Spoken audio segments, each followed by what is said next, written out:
Hi guys, आज हम प्याज के वेस्ट से पेस्ट बनाएंगे। इसके लिए हमें आम प्याज जो हम इस्तेमाल करते हैं किचन में, उसके नीचे का हिस्सा चाहिए। नीचे का हिस्सा हम काट के फेंक देते हैं, नीचे और ऊपर का हिस्सा। तो हमें उसके नीचे के जो हिस्से हैं प्याज के बॉटम, जहाँ से जड़ें निकली हुई होती हैं, वो हिस्से काट के हमें तकरीबन 1 इंच तक डीप हो उसकी काट के हमने रख लेने हैं फ्रिज में।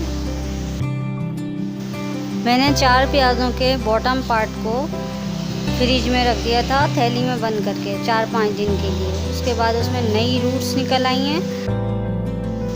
अब मैं इन सबको गमले में लगा दूंगी।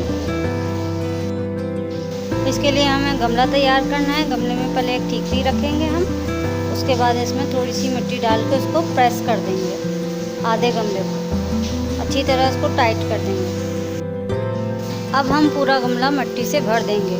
इसमें जो मैंने मिट्टी ली है उसमें नॉर्मल बालू मिट्टी है 50% और 50% काऊ डंग। वीडियो मैंने इसीलिए बनाई है कि अक्सर हम लोग किचन वेस्ट फेंक देते हैं, लेकिन हम किचन वेस्ट आज से हम फेंकेंगे नहीं। उससे हम अपना किचन गार्डन, छोटा सा मिनी किचन गार्डन तैयार कर सकते हैं।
पाँच दिन बाद मैंने इन प्याज के वेस्ट को निकाला है। उसमें नई रूट्स डेवलप हो गई हैं, वाइट कलर की हैं। आप खुद देखेंगे। इसको हम बस गमले में लगा देंगे, ऐसे ही धंसा देंगे।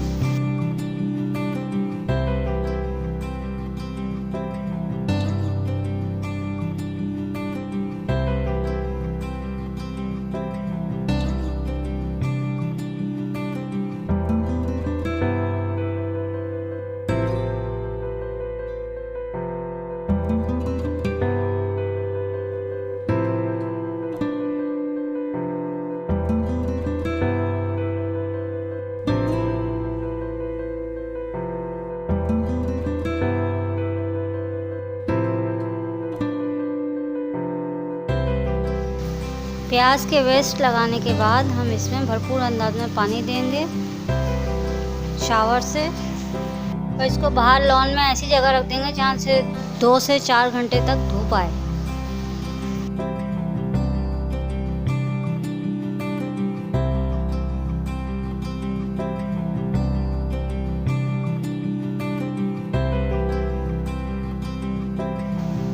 एक हफ्ते बाद प्याज का वेस्ट रीग्रो हो चुका है। उसमें नई नई शूट्स आना शुरू हो गई हैं और ये बड़े होके हरी प्याज बन जाएंगे। तो हमने सीखा किचन का वेस्ट नहीं होता, बेस्ट होता है।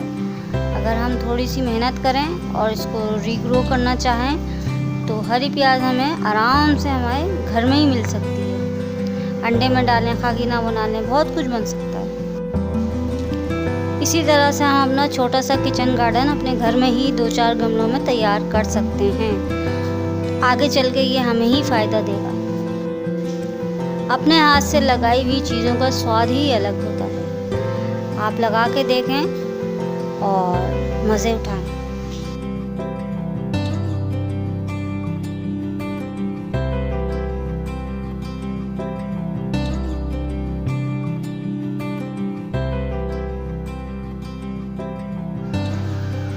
वीडियो को प्लीज़ लाइक और शेयर करें और पौधों की दुआ लेते रहें, पौधों को दुआ देते रहें, साथ रहें दुआ गार्डनिंग के साथ। अल्लाह हाफ़िज़।